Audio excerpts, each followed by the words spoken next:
Hoje o Comitê Central ainda reúne remotamente, mas para a semana já contamos fazer a nossa emissão a partir de um bar, enquanto embarcamos umas valentes litrosas. Assim sejam aceitos os nossos pedidos de cidadania britânica, claro.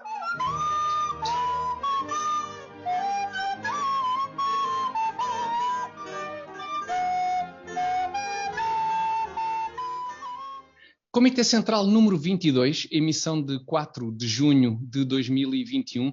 Convosco, como sempre, Alberto Gonçalves, Carlos Guimarães Pinto e eu próprio, Tiago Dores, hoje com um cenário muito lindo, todos. Vamos falar, obviamente, ainda da vinda dos adeptos britânicos à final da Liga dos Campeões e das consequências de todo esse processo.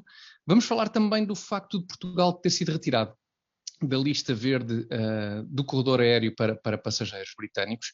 E na primeira parte, em princípio, ainda teremos tempo de falar, não vão acreditar nisto, num partido político que assumiu culpa num processo e que agora quer tentar fazer as coisas como deve ser. Vamos ver que partido político é esse, caso quase único na história da política portuguesa. Isto será só a primeira parte, depois teremos ainda tempo, como sempre, para o nosso camarada da semana e fecharemos a emissão com a sessão de esclarecimento, onde responderemos a questões dos nossos ouvintes e espectadores.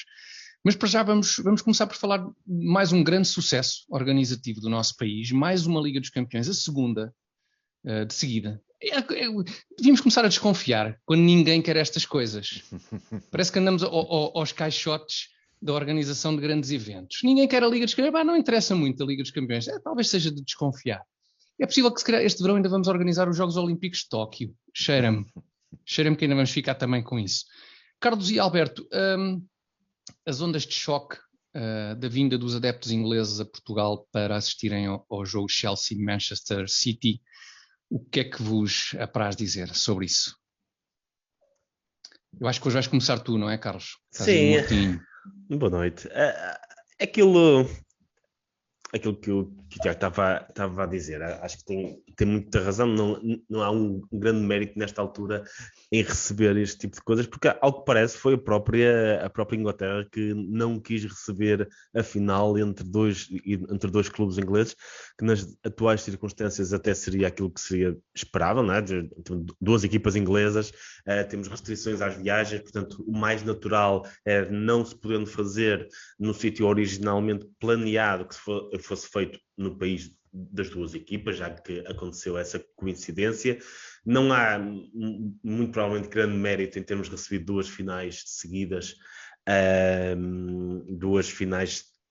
porque claramente são finais que ninguém quis receber, até porque os efeitos no turismo e por aí fora são bastante inferiores ao que aconteceria noutros anos e, muito provavelmente, nos próximos anos, o facto de termos recebido duas seguidas, salvo seja, vai fazer com que seja muito mais complicado voltarmos a receber... Nos anos bons, não é? Agora quando for bom outra vez... Efetivamente tem algum tipo de efeito.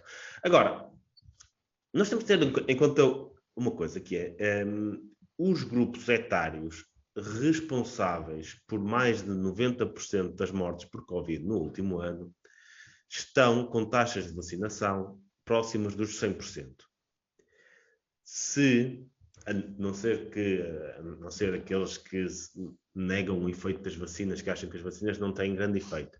Se aceitarmos que as vacinas têm o efeito que têm, como eu acho que têm, então as circunstâncias mudaram bastante nos últimos meses.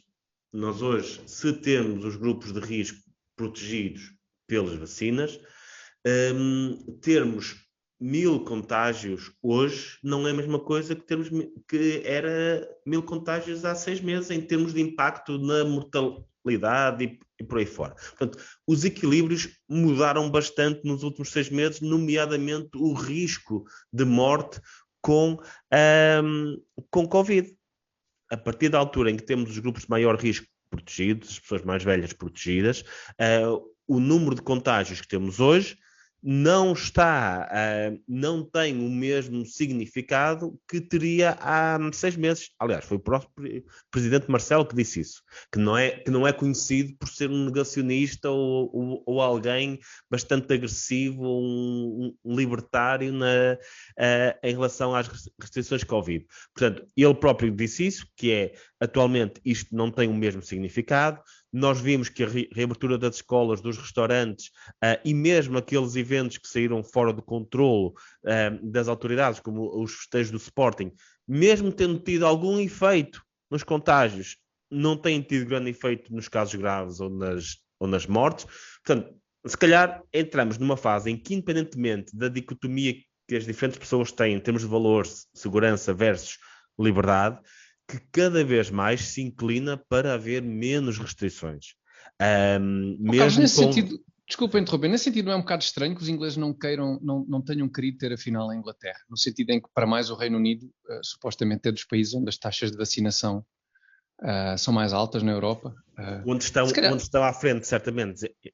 Exatamente. A questão é que hoje há uma grande preocupação com os contágios, e que se calhar essa preocupação com os contágios tem mais a ver com uma memória do que esses contágios representavam há 6 meses do que o que esses contágios representam hoje com as populações de risco já vacinadas.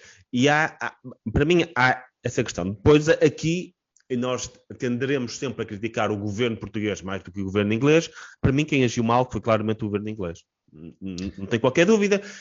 Abriu o corredor verde com Portugal, quando havia países até em melhores circunstâncias, como Malta, por exemplo, falar um pouco de Malta, que já tem mais avançado na vacinação, que está há dias sem qualquer morte e por aí, e não está no corredor verde com o Reino Unido.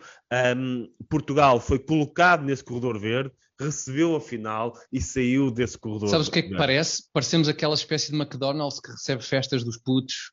É pá, que os pais obviamente não querem 20 índios a partir a casa toda e nem mandam tipo ao McDonald's, onde há 3 ou 4 animadores desgraçados que passam a tarde a aturar os miúdos. Mas somos uma espécie de salão de festas. Foi o governo inglês que esteve mal. Acho que claramente pode ter havido um problema aceitou, de diplomacia, pode ter havido de falta de diplomacia, mas o governo português foi levado porque queria mais uma festa e aceitou isso, pronto, mas eu não vejo nada necessariamente mau e duvido que o número de casos graves ou de mortes no Porto daqui a 3 a 4 semanas tenha um aumento por aí fora. Pelo simples não saiam daí. Parece uma variante qualquer. Saiam daí, pelo simples não, saiam por uns dias daí, enfim. Mas diz, Alberto, desculpa. Em relação ao governo português, o que o Carlos estava a dizer, é só estranho que um governo que anda há 1 ano e tal, quase 1 ano e meio, a mandar-nos ficar em casa e a não nos divertirmos de maneira nenhuma, tenha aceitado, tenha querido mais uma festa. E agora vêm aí outras festas, que são as dos Santos Populares, não é? E o governo já disse que não senhor, etc. Talvez fosse os Popular Saints. Exatamente. Não é? Talvez se vendêssemos como Popular Saints, talvez desse mas reservados a ingleses. Pois, talvez reservados a ingleses, abria-se o corredor e podia haver festa. Agora, quanto à questão da Covid propriamente dita, eu acho que estar a contar casos hoje em dia não faz sentido nenhum. Era excelente que houvesse 200 mil casos por dia e os internamentos continuassem a reduzir, a diminuir e as mortes a tender para o zero, porque era sinal que ficávamos todos imunes no instante, não é? O número de casos de uma doença que, se não provocar internamentos ou morte, ou seja, se não for grave, se não assumir uma forma grave, a doença não tem importância nenhuma. E é isso que provavelmente no futuro irá acontecer com esta coisa da Covid. Irá ser uma coisa endémica que vai ficar por aí, as pessoas vão contrair e haverá algum dia há de chegar alguma notícia nacional, algum tema, algum assunto nacional ou internacional que desvie as atenções dos telejornais desta obsessão com a Covid. E nesse momento a Covid desapareceu. Não porque tenha desaparecido de facto, mas porque os telejornais deixam de falar nela obsessivamente. Acho que é só isso. Estar agora a contar. E depois os casos dependem de outras coisas. O número de testes não é igual em cada dia. Se um dia fizermos 10 mil casos, é possível descobrirmos 200 infectados. 10 mil casos, 10 mil testes, é possível descobrirmos 200 infectados. No outro dia fizermos 100 mil testes, é possível descobrirmos 600. Como o número de testes em cada dia não é igual, não faz sentido nenhum estar a comparar o número de casos. e sobretudo casos de pessoas de doentes que não são doentes, são assintomáticos, e que hoje são sobretudo nas idades mais jovens, parece que as pessoas entre os 20 e 25 anos, ou isso é que são a que está a ser mais infectada, e não há casos de doença porque essas pessoas não ficam doentes com o Covid, salvo raríssimas, mas mesmo raríssimas exceções. Depois há aqui outra questão que se calhar era importante. Muitas daquelas imagens dos adeptos ingleses foram ao ar livre. Está ali um grupo de pessoas a apanhar sol ao ar livre, onde o risco, apesar de tudo, apesar das aglomerações e por aí fora, que traz um fator adicional de risco, mas é ao ar livre, onde o risco supostamente é menor. E isto tem sido apontado por muitos especialistas, que deveria haver algum tipo de incentivo a que as pessoas se reunissem ao ar livre. E hoje em dia não sei se esse incentivo existe, porque as pessoas têm a noção de que é obrigatório usar máscara ao ar livre, e isso vê-se em muitos casos pessoas mas não é sozinhas, pessoas até sozinhas a usar máscara ao ar livre, que é uma coisa...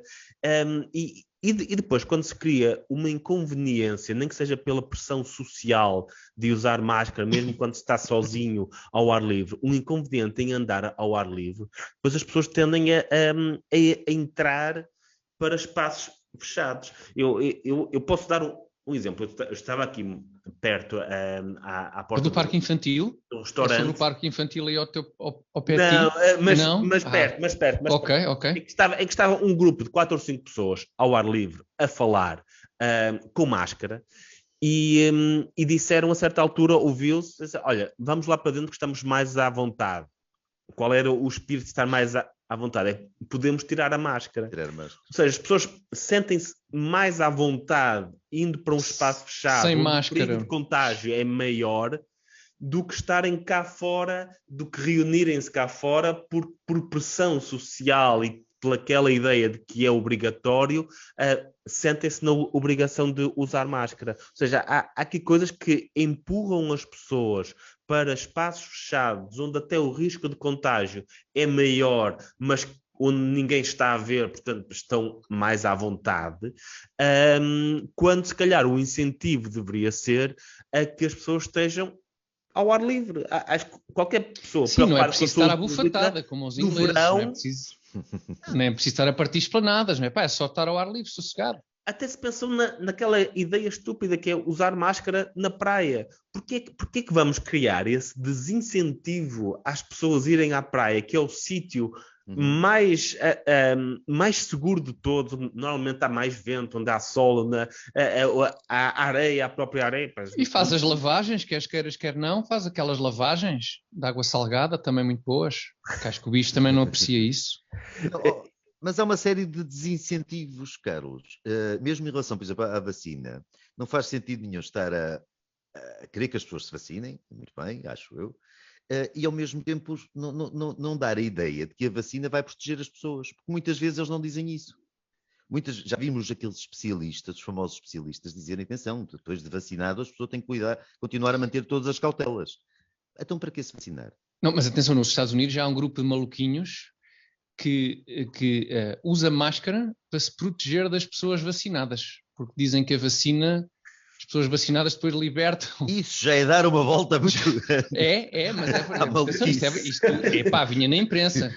Portanto, há uns chalupas que usam máscara para se protegerem das pessoas vacinadas, porque dizem que esta vacina que tem lá aquela vacina, pronto, que recorre a tecnologia diferente das clássicas vacinas, liberta uma espécie de substância, não sei se é uma gosma, se o que é, que essa sim pode ser muito perigosa. Em 5G, sintoniza-te em 5G. Assim. Pronto, e usam máscara por isso. Portanto, eu acho que já não há ninguém que vá deixar de usar máscara, porque já deu a volta mesmo completamente. Esses eram aquelas pessoas contra os que usavam máscara para se proteger da Covid, certo, não é? Exato. Eram os únicos que não queriam usar máscara, mas que agora também querem, afinal também queremos usar máscara. Portanto, acho que não sobra ninguém. Há uma certa coerência na chalupice aí.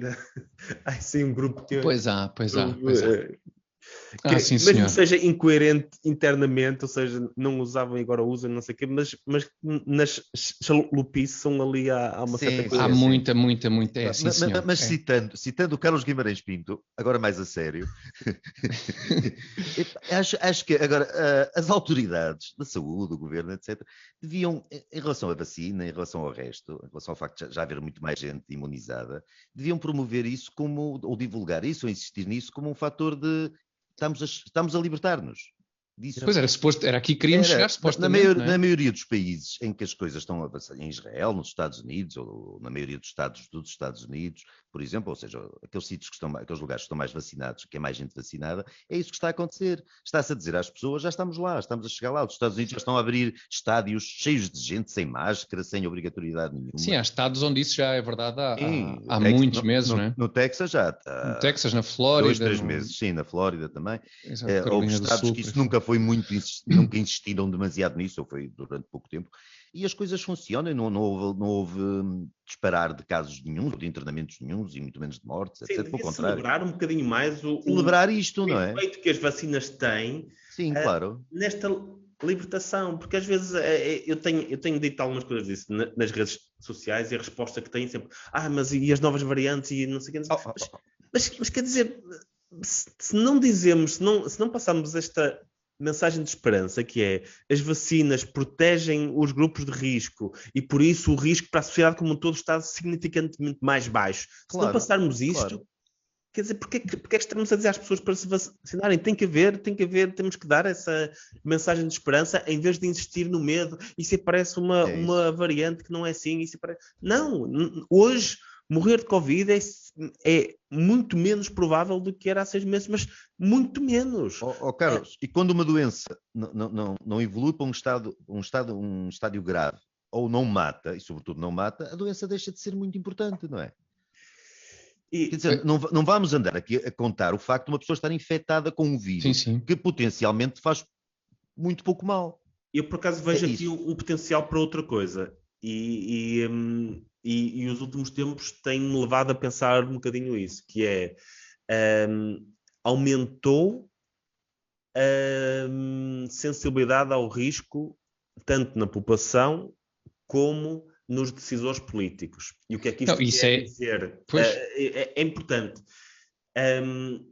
Isto provavelmente vai querer dizer que quando chegarmos, eventualmente quando o vírus se for embora, e tivermos um inverno como tivemos antes, em que haja surtos de gripe e em que se perceba que um conjunto de restrições ou obrigações pode salvar vidas resultantes de gripe, que este tipo de restrições que temos hoje em dia vão existir para além do vírus.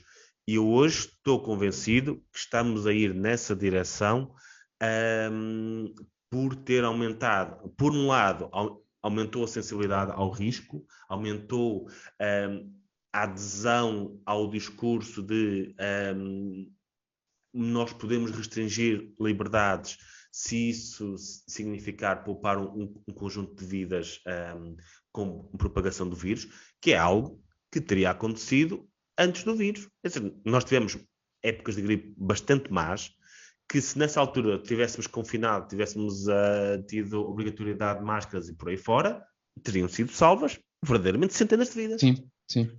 Agora, a questão é que nessa altura ninguém sequer sugeriu essa possibilidade. A questão porque essa é a perspectiva um bocadinho, vai ser sugerida. Ainda assim benévola, não é? Da percepção do risco ser diferente, mas quando essa percepção do risco é alimentada, como em relação à Covid, foi primeiro pela comunicação social e depois por um poder político que se aproveita, obviamente, destas circunstâncias para poder governar liberto de outro tipo de pressão, do que quer que seja, que não tenha a ver com este ponto da agenda, é evidente que tudo tem tendência para piorar a esse nível. Uma sociedade mais suscetível ao risco, ou seja, uma sociedade com mais medo, é uma sociedade tendencialmente mais submissa. Pois, não necessariamente suscetível ao risco, mas com mais medo, precisamente, não é? Não é suscetível ao perigo, é suscetível à ideia de risco, à ideia de que a vida pode acabar. As pessoas descobriram agora há um ano que um dia vão morrer. Então, pessoas que foquem demasiado a sua atenção só nisso, como se focou, o grande problema disto foi focar tudo, o mundo ficou reduzido à Covid. Ficou a ser olhado por uma lente com um filtro da Covid. E o resto tudo se esqueceu. E nesse resto cabe tudo do governo, por exemplo, que um poder que seja mais propenso ao autoritarismo pode fazer uma série de enormidades, como tem feito, e as pessoas não querem saber, não ligam. É aquilo que o Carlos estava a dizer, e sobre o qual também já tínhamos falado aqui há uns tempos. De facto, em todos aqueles anos em que houve gripes graves e muitas mortes por gripe, ter-se poupado certamente muitas vidas se as pessoas usassem máscara, mas por algum motivo que era bastante óbvio na altura e hoje não parece ser nada óbvio, não parecia ser uma escolha aceitável. A ninguém ocorria que fizesse sentido impor o uso de máscaras porque havia gripe, ou mesmo nos anos em que essa gripe era especialmente grave e provocava mais mortes. Nunca se achou que essa troca se justifica. E isso mudou completamente, não é? Esse paradigma mudou completamente. Contas muito por alto. Eu acho que se em Portugal nunca se tivesse permitido o uso do automóvel... Pois, exatamente, a questão é essa. Já se teriam poupado, eu vou dizer, umas 300 mil vidas. Sim. 60 ou 400 mil, não faço ideia. Pois, a questão certeza que é um número assim. Claro. Já viram quase 500 mil de mortos graças à sinistralidade rodoviária. Se nunca se tivesse permitido, nunca se tivesse feito estradas, se continuássemos em carros de bois e assim, tinham-se poupado 500 mil vidas, para aí, ou 400 mil. Claro. Se as pessoas pensarem assim, mais vale não nascerem, não é? Pois é, e mesmo não saindo de casa é perigoso, tendo em conta que imensos acidentes acontecem em ambiente doméstico. Claro que sim. Portanto, mesmo isso, não sei. Eu noto que agora que estamos... É que as pessoas valorizam mais as liberdades que têm do que as que não têm, e acho que já há bastante acomodação às liberdades que foram perdidas. Uhum. E estamos a passar para uma fase em que a forma de pensar vai ser, chegamos ao inverno e o que é que custa fazer isto, não jantar até tão tarde, usar máscara, o que é que custa este conjunto de coisas se é para salvar centenas de vidas? E isso que ninguém sugeriria há uns anos, mesmo nos piores invernos que nós tivemos, e eu tenho a sensação que irá ser sugerido, e mais do que isso, irá ser consensual na sociedade portuguesa, que muitas das restrições que existem hoje em dia venham a acontecer mesmo depois do vírus, para proteger de outros vírus respiratórios para proteger alegadamente, não é? Pois. Acabar de jantar mais cedo, desculpa, Tiago. Não faz mal. Acabar de jantar mais cedo não salva vidas nenhumas. A não ser que não comas sobremesa, por exemplo, cheia de açúcar, isso pode salvar a frase. Sim, só por aí. E gorduras e tal. Pois, é o já agora, não é? É como as obras em casa. Já agora que fechei a marquise, olha, vou mudar o piso também, vou mudar aqui o parquet. Já agora que mudei o parquet, também faço ali qualquer coisa na cozinha. É isso, mas com a restrição de liberdades, não é? Já agora, se isto poupa umas vidas, usamos a máscara. E já agora que o jantar até não tão tarde poderá ter um efeito positivo, já agora não jantamos até tão tarde. É que não tem já agora não fazemos nada nenhum. Pois, exatamente. Não, mas isto já se viu. Eu lembro-me de viajar bastante pela Ásia há cerca de 10 anos e achava sempre muito estranho o facto de todas as pessoas, de muitas pessoas usarem máscara. Aliás, eu até tinha... agora é engraçado pensar nisso, mas eu na altura até nem me aproximava das pessoas que tivessem máscara, porque achava que elas tinham algum tipo de doença mais elas grave. É que poderiam pegar alguma coisa. E tinham, era mental, mas tornou-se um hábito na Ásia. Depois, mas verdade seja dita que nessas paragens há muitos surtos, exatamente, de doenças respiratórias e por aí fora. Depois de 1 ou 2 surtos deste tipo, tornou-se um hábito mesmo em anos em que isso não existia. Eu dei aulas lá também e tinha alunos que vinham de máscara para as aulas e usavam isso. Portanto, nós estamos um bocadinho a ir nessa direção. Claro que lá não era obrigatório. As pessoas queriam. Eu acho que isso... E eu isso compreendo. Honestamente, há pessoas que têm, obviamente, e se quiserem usar, e se eu souber que há um surto de gripe, que as pessoas estão com medo, não sei o quê, ir a um hipermercado com máscara, não é, desde que seja voluntário. A partir da altura em que começamos a impor um conjunto de regras aleatórias, em que a segurança se vai ganhando permanentemente terreno à liberdade, não sabemos exatamente onde é que isto vai parar. E isto para mim é uma questão mais perigosa, até pela falta de amor à liberdade que eu acho que muitas vezes os portugueses têm. E vocês lembram-se daquelas discussões, nomeadamente em França, em torno das vestes muçulmanas, de tapar o rosto, exatamente, e dos argumentos de segurança pública que se usavam, inclusive, para que as pessoas não andem de cara tapada. E com razão, claro. Sim, e provavelmente com razão. E, no entanto, esse argumento, agora que estamos numa fase em que o risco está extremamente... É muito mais reduzido do que noutras alturas. Esse argumento, por exemplo, nunca ouvi ser utilizado a favor, digamos assim, de... Eu já usei, acho. Está bem, mas não tu claro que já usaste. Eu não conto. Claro que, era de esperar que usasses. Mas queres desenvolver outra vez um bocadinho esse argumento? Não, para além do facto daquilo que não. Está... Então... muito brevemente, aqueles tipos parece pessoas que respondem não e depois vão responder e depois respondem que exato, começam por não. Exatamente. Eu acho, para além de tudo o resto e desta questão de, a partir do momento que há uma restrições à liberdade, os poderes não abdicam delas e as pessoas acabam por aceitá-las por resignação, e os portugueses são muito propensos a isso. No caso da máscara, tapar a cara, seja com a burca, seja com isto, não interessa se é um princípio religioso, se é um princípio sanitário, não me interessa. Acho que é indigno. Acho que em casos extremos, tudo bem. Um cirurgião tem que tapar, pronto, não convém estar a respirar por cima. Eu acho que genericamente nós sempre achamos, esse ponto é fundamental. O que sempre vimos de errado nesse tipo de vestes é o facto de associarmos a uma certa indignidade de obrigar as pessoas a taparem-se para andarem em público. Portanto, esse sempre foi... Os olhos são espelhos da alma. Agora, pronto, expulsei-me do programa depois desta frase miserável. Mas, por favor. E os olhos ficam à vista. Mas todo o resto... A não ser que tenham aquela rede. Às vezes tem aquela rede. Pois é, também há uns, tem uma rede, há uns mais radicais. As pessoas... O rosto das pessoas é para andar ao ar livre. Quer dizer, é para andar exposto. Isto não é... Parecemos ladrões a assaltar bancos ou qualquer coisa.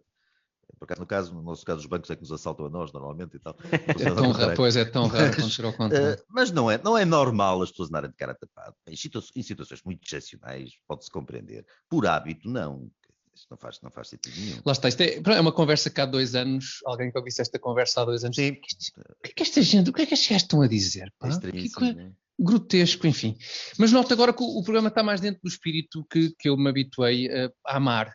Porque a certa altura isto estava muito positivo e eu temi que pudéssemos estar aí por mau caminho. Agora acho que retomámos no caminho certo e se calhar é a altura de falarmos um bocadinho do tal partido político, que só um apontamentozinho, porque acho que é merecido e porque tu, Alberto, tens malhado aqui muito na Iniciativa Liberal. A Iniciativa Liberal fez um meia-culpa em relação, acho que se pode dizer que é um meia-culpa, em relação àquela carta, como é que é? Carta portuguesa, cartas de Inglaterra, cartas de Inglaterra, não, Carta Portuguesa dos Direitos não sei quê, da era dos direitos digital. Humanos na era digital. Exato, direitos humanos na era digital. Tem lá um artigo que tu aqui bem referiste, e que tu também, Carlos, de ser muito semelhante a coisas muito giras do Estado Novo. E a Iniciativa Liberal provavelmente ou não tinham lido bem, não sei. Eles são poucos também, portanto, se calhar a equipa é pequena e não dá para ler tudo o que lhes põe na secretária. Eu não vou dizer que não tivessem percebido, não vou pôr essa hipótese. O que é que se passou? O que é que se terá passado? E para já saudar esta iniciativa, lá está, da Iniciativa Liberal, que reconhece que errou ao abster-se na votação dessa lei. E que agora quer, não sei de que forma, porque eu não percebo nada destes legalismos, agora se já é lei, o que é que se pode fazer, mas talvez... Carlos nos possa elucidar, mas estão arrependidos e querem voltar atrás e votar contra. Como é que isto agora se faz? De qualquer maneira, se eles votarem contra, não vai adiantar, não tenha grande efeito. Não tenha grande efeito. Mas fica marcado um ponto que eu acho que é importante. Fica. Ou 2 pontos. O primeiro exatamente. É que estiveram mal ao absterem-se de uma questão que é relevante para todos nós e deveria ser relevante para a Iniciativa Liberal, dados os valores que defende, não é? E a questão é uma lei da censura, para todos os efeitos. Não é bem censura prévia, é censura a posteriori. Mas é uma lei de censura que está aqui em causa. E que a posteriori até te apanharem a primeira vez, depois cancelam-te as redes sociais todas e já é a priori. Claro. Olha, vês, já está. Ainda nem começaste a falar no assunto, já estás a ser contactado. É ERC. Agora, depois a Iniciativa Liberal também precisa dizer que esteve bem, que reconheceu um erro.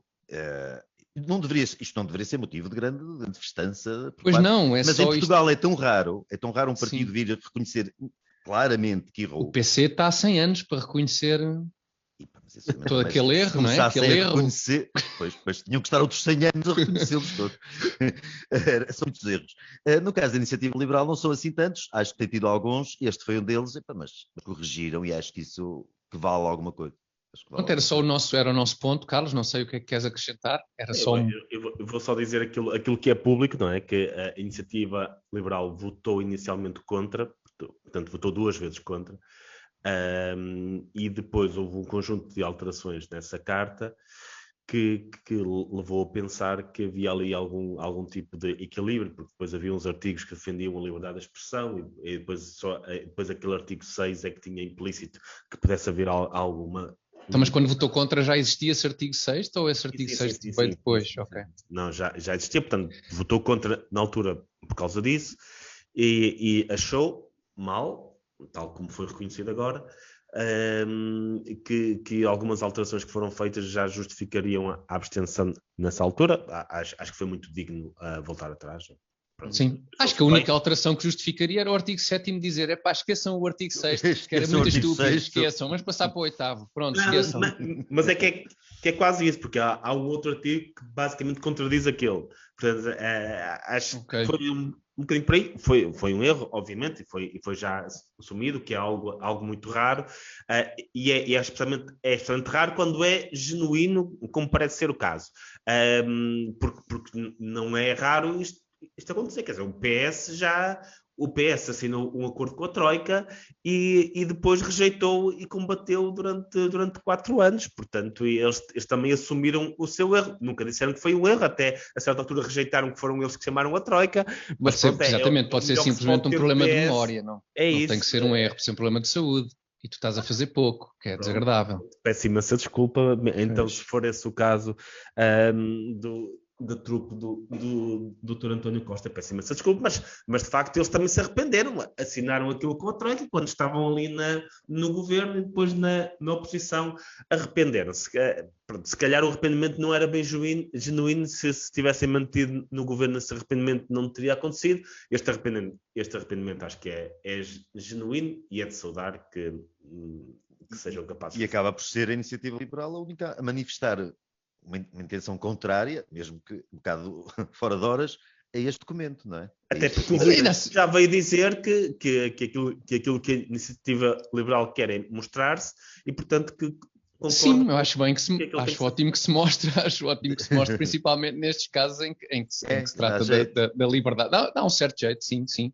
Não, vem, obviamente, tarde, mas seria muito mais grave não fazer não assumir esta responsabilidade deste erro, atenção. Claro, um dia que decrete a pena de morte para quem não usar máscara, poderemos chegar lá um dia e houver um deputado que seja contra isso, é porque se está a querer mostrar. Exatamente, é exibicionismo. Recomendaria que se fuzilasse toda a gente que anda sem máscara. Claro, e a questão é que depois Rui Rio veio dizer que quer muito combater a desinformação, que é importante, e as fake news e acabar com os insultos. E todas as limitações à liberdade vêm sempre com estes argumentos fantásticos, que parecem muito benévolos e por aí fora. Ele não ultrapassou aquilo do fanático dos popós, ele não ultrapassou, ficou com aquela mesmo. A questão é que nós, e assim, não há ninguém que defenda isso, que defenda a desinformação, que acha que os insultos são uma coisa boa ou por aí fora. Agora, nós temos que escolher entre o melhor de 2 mundos que serão sempre imperfeitos. Ou um mundo com limitações à liberdade de expressão, ou um mundo onde essas limitações não existem e haverá sempre pessoas a insultar, a desinformar. E é para isso que servem os tribunais. Quem se sente insultado pode sempre recorrer aos tribunais. Tem que viver com insultos e desinformação do que um mundo em que arrisca que um burocrata qualquer decida aquilo que se pode publicar ou não se pode publicar, ou quem pode falar em público e quem não pode. Eu acho que esse mundo é muito mais perigoso. Claro, e de qualquer maneira a questão da desinformação depende de quem a vê, ou de quem decreta ou quem desinformação. De quem avalia, não é? Pois. Se isto fosse feito com algum rigor e isenção, nenhum membro do governo praticamente podia abrir a boca. Pois é isso, pois é essa questão. Claro. Mas nós sabemos que tipo de desinformação é que iria ser combatida nesse caso. Sabemos que, em alguns casos... Sabemos até porque diz na lei, não é? Porque isso existe, quer dizer, a desinformação existe. Qualquer pessoa que abre as redes sociais e a maioria dela vem do poder. A grande maioria vem do poder. E esta lei esclarece muito especificamente que tipo de desinformação é que se quer combater, que é nomeadamente aquela que põe em causa o exercício da atividade pública e por aí fora. Portanto, é bastante evidente qual é... São as pessoas que dizem mal, os que dizem mal do PS, basicamente, o Dr. Costa é do PS, pronto. A lei está feita à medida para isso e o Dr. Rio naturalmente apoia, como tem apoiado praticamente tudo o que protege o Dr. Costa. Não sei bem qual é a finalidade política do Dr. Rio, a ambição política dele. Atenção, se isto pode ser pode ser o golpe mais magistral de todos os tempos, mas realmente ninguém está a perceber o que é que se está a passar. O Dr. Rio diz que é uma questão de paciência para que o PS se desgaste e ele chega ao poder. Não sei se está a falar de um ano, de 38 anos, de vários séculos, não sei.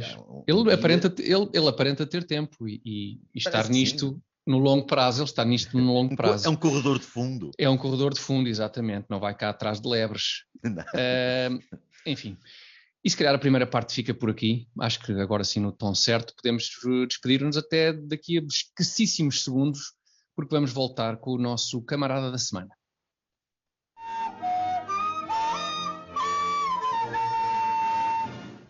E o camarada da semana é Cristiano Ronaldo, um homem que alcançou tantos e tantos feitos e que hoje é aqui destacado por causa de uma marquise. Este tema escolhido com grande entusiasmo pelo Carlos e pelo Alberto, e por mim também, porque obviamente é o grande assunto, o grande assunto da Semana Nacional e Internacional. Meus caros, avancem, não se atropelem, mas avancem.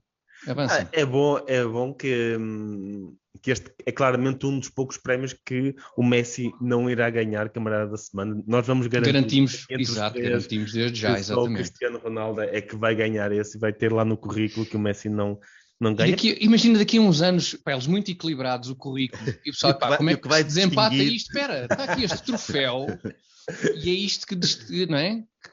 Que faz Cristiano entrar para os livros da história do futebol como o melhor de todos os tempos.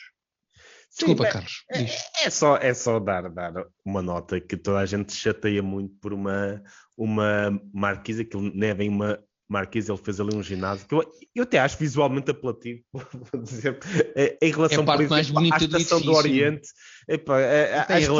Uma cidade constrói uma coisa chamada Estação do Oriente e depois se queixa de uma cabinezinha no topo de um prédio. Mas o edifício está acabado. A minha questão, ou aquilo são andaimes e assim, se calhar não está acabado ainda. Não sei, se calhar estamos a falar mal e falta. Mas olha que o arquiteto tem muito orgulho naquilo, porque ele ficou furioso com o Cristiano Ronaldo por ter feito aquela caixinha de vidro que se chama marquise, não me parece, não sei acho que uma marquise não é exatamente aquilo.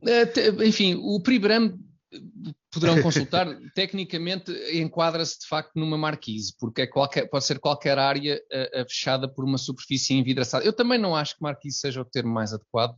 Enfim, o nome está um bocado contaminado. Porque não era um daqueles ginásios que havia em casa dos meus pais, do lado de fora da cozinha e da sala de estar, não era decididamente, era mesmo uma marca, eram mesmo marquises, onde se atafolhava todo o tipo de coisa. O que eu achei engraçado foi o arquiteto que desenhou aqui aquela aberração de edifício, que aquilo é uma coisa absolutamente medonha. Isto não é uma questão de gosto, é uma questão de desgosto. Quem gostar daquilo, valha-me Deus. E o problema é a caixinha de vidro lá no topo, que só é vista de drone ou de helicóptero, com certeza. Mas ninguém consegue ver aquilo. Possível. No entanto, todos os transeuntes têm que ver aquele edifício, que é mais um horror urbanístico, junto com o que se faz no país, né? Há tantos milhares de horrores urbanísticos por aí. Quase tudo que se tem feito é entulho, não é? Mas é possível que tenham apresentado várias propostas ao Cristiano para fazer ali um casinhoto. E esta fosse a mais feia. Eu tinha ótimas coisas bonitas até, mas neste prédio não posso pôr nada disto, porque depois vai destoar. Tem que ser mesmo aqui um caixote. E acho que mesmo assim destoa para melhor. Acho que mesmo assim é mais equilibrado, mais bonitinho que o edifício. Sim. Pois, eu não sei, diz que estorba aos vizinhos, mas não há vizinhos, o terraço é todo dele. Não sei estorba aos vizinhos, de que forma que os vizinhos ficam estorvados? Pois, não sei, acho que há vizinhos, acho que há um edifício ali no Barreiro que ainda tem vista, porque aquilo é um sítio alto também, e com os binóculos ainda consegues perceber que há ali qualquer coisa em cima do edifício que não é de origem. Eu acho que tuning. A marquise do Ronaldo é o novo, embora com muitas nuances por ser o Ronaldo, mas é o novo prédio Coutinho, que é aquele prédio em Viana do Castelo, que é um prédio assumidamente... Isso já está resolvido ou não? Não, acho que ainda há moradores Meu lá a Deus. resistir, coitados, e não sei o quê. Porquê? Porque é um prédio feio, mas igual, ou até nem tão feio, a muitos outros que há no país, e cismou-se só com aquele. Só se deve demolir o prédio Coutinho. Se vamos demolir obras em Portugal por serem feias, isto era uma razia. Assim, Por outro lado, o setor da construção civil tinha aí um boost importante, ia ser bom para a economia. Enfim, a única coisa a desfavor da marca, ou uma das principais coisas em desfavor da Marquise do Cristiano, é que, segundo li aqui num jornal, pois obviamente não fui ler a notícia, mas li o título, o arquiteto Tomás Taveira acho que estava de acordo com a Marquise, o que, enfim, o que aí, enfim, não é? Porque, pronto, o arquiteto Tomás Taveira... Tem feito umas obras giras. Sim, parece aqueles prédios de Lego duplo, mas feitos por um senhor que é adulto. Mas pronto, não sei, em relação à Marquise, era importante focarmos este ponto, não podíamos deixar de Eu já focar disse este que ponto. não gosto da Estação do Oriente. Eu acho que disse isto no princípio. É que eu só levantei este tema para... Mas não gostas do simbolismo daquele género de árvores com umas copas que abarcam toda a estação, como que recebendo os passageiros num ambiente que remete para um tropicalismo que... É das 300 gripes que eu apanhei lá naquela estação. As correntes de ar são desagradáveis, não é? Apanho ali para... Enfim, eu acho que é uma coisa que os arquitetos têm pouca atenção, que é exatamente, será que a malta vai apanhar aqui boas gripes nesta minha obra? É um bocadinho como o Estádio do Dragão, que não está acabado e depois faz aquela corrente de ar nos topos porque o ar circula muito. Acho que qualquer câmara que mantenha aquilo não tem credibilidade nenhuma. Não, mas atenção, eu referi isso noutra sede. O edifício terá custado, o apartamento, cerca de 7 milhões de euros. De IMT é meio milhão, pelo menos, meio milhão de euros. Por meio milhão de euros o rapaz faz ali o que tenham paciência. Meio milhão de impostos para a Câmara. O rapaz, se quisesse arrasar com os 3 últimos pisos do edifício ou construir mais umas águas furtadas em cima daquilo, acho que estava à vontade. O mau gosto do Ronaldo está em dar 7 milhões por um apartamento naquele prédio, não é? É um bocadinho a questão, realmente 7 milhões parece vão fazer imensa falta, não é? 7 milhões para ele é o mesmo. Pois, também é verdade. Mas enfim, não podíamos deixar de aquilo é só para guardar, não é bem um apartamento, é um sítio para guardar, sei lá, piugas ou assim. É capaz que seja para a coleção de meias, pode ser uma coisa isso, qualquer. Sim. Pode ser isso. Ou faltava-lhe o espaço. Ou assim. É possível que sim. Enfim, por acaso ainda não ouvi nenhuma reação do Cristiano Ronaldo a toda esta polémica, acho que mantém um prudente silêncio, mas vamos ver se há desenvolvimentos nos próximos dias. Eu espero que sim, para que esta questão se resolva e nós possamos voltar ao tema também com conclusões mais definitivas. Para já ficamos por aqui em termos de camarada da semana, mas não se vão embora porque voltamos de imediato com a nossa sessão de esclarecimento.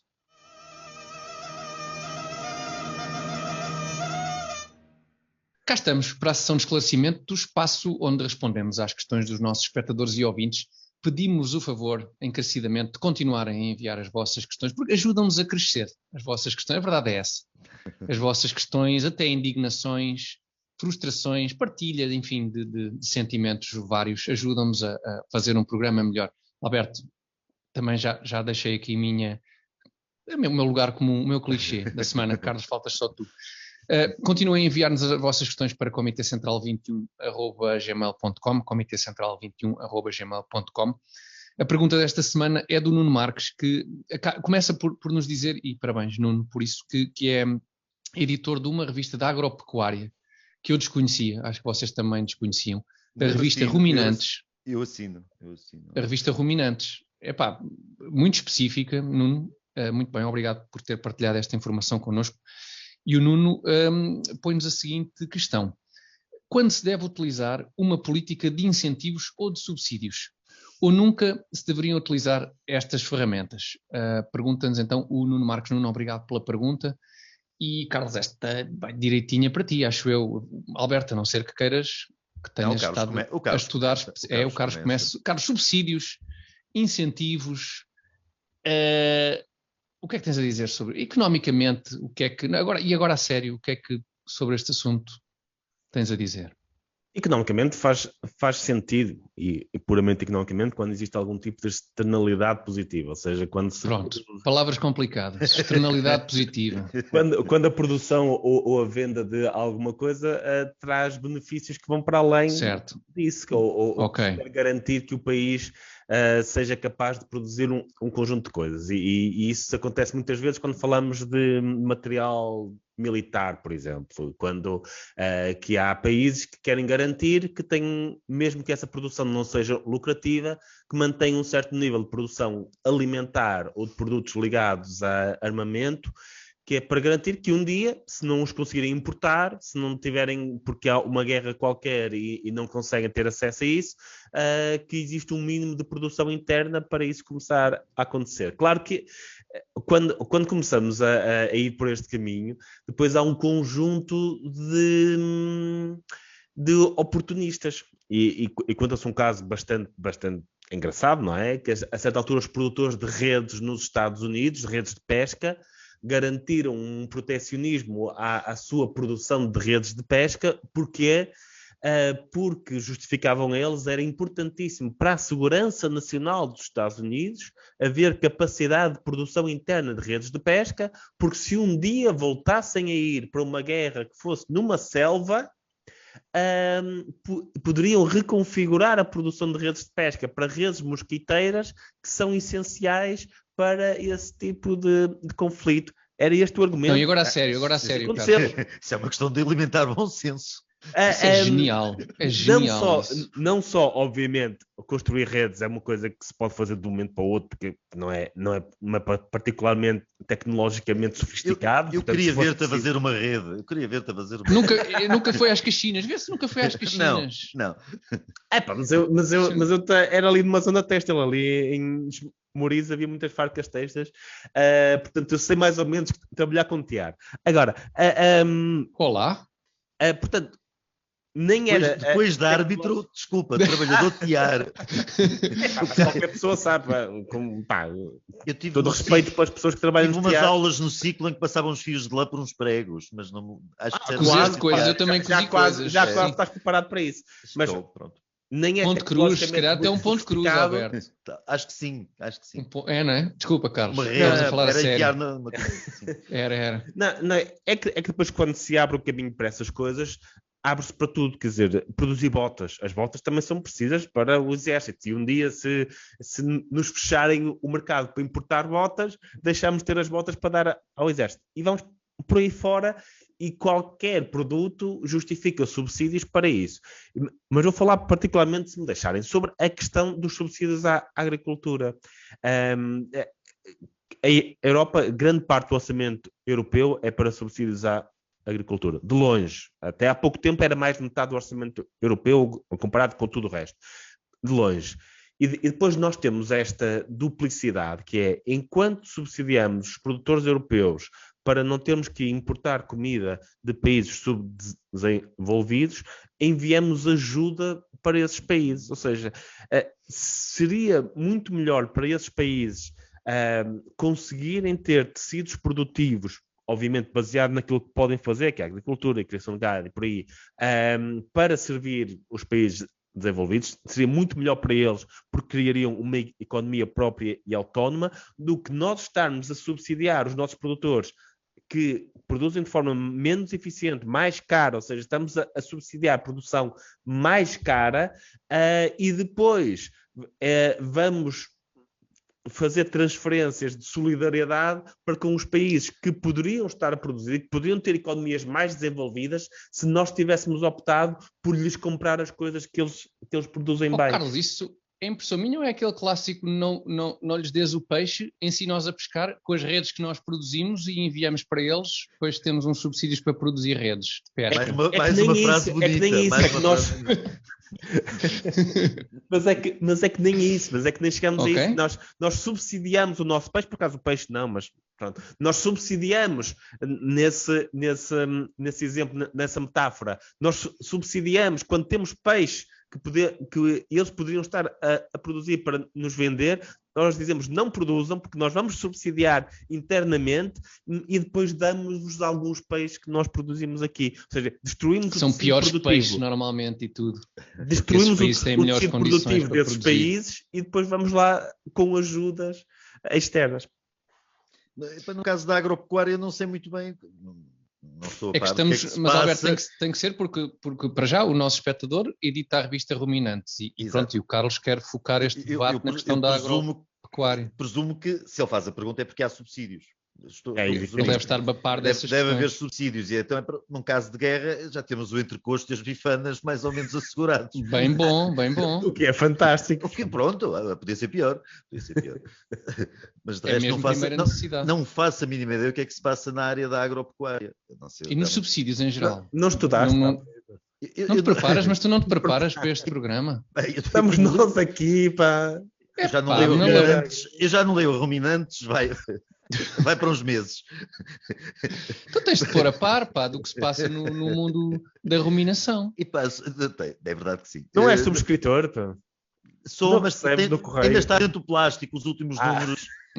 O Nuno Marques, que me desculpe. Nuno, muito obrigado. E é muito curioso, atenção, e é mesmo muito interessante, eu não sabia. E vou informar, neste caso, cá em casa, a minha enteada estuda medicina veterinária e vai gostar muito de saber que há uma revista que é Ruminantes. Se calhar já sabe. Se calhar já sabe. Sobre subsídios em geral, eu não em princípio sou contra. Certeza que se conseguimos descobrir alguns casos em que são justificáveis por isto e por aquilo, mas, em geral, como bom anarcocapitalista que sou, qualquer coisa do género, não me agrada a ideia de subsídio. É aquela chatice, não é? É aquela chatice de começar por definir o que é que devem ser as áreas de atuação do Estado, não é, Carlos? Já acho que foi um bocadinho por aí que começaste.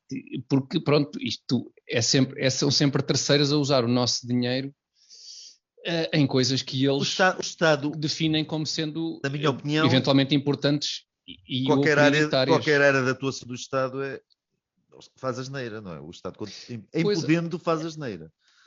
Sim, quando se gasta o dinheiro dos outros e ainda para mais dificilmente se é chamado à liça quando as coisas correm mal, normalmente acaba por dar para a vejo a coisa assim, depois começa a ver as possíveis exceções, ou as exceções que se justificam, como no caso da saúde, para as pessoas que necessitam mesmo e que não têm hipótese de pagar um seguro de saúde privado, etc.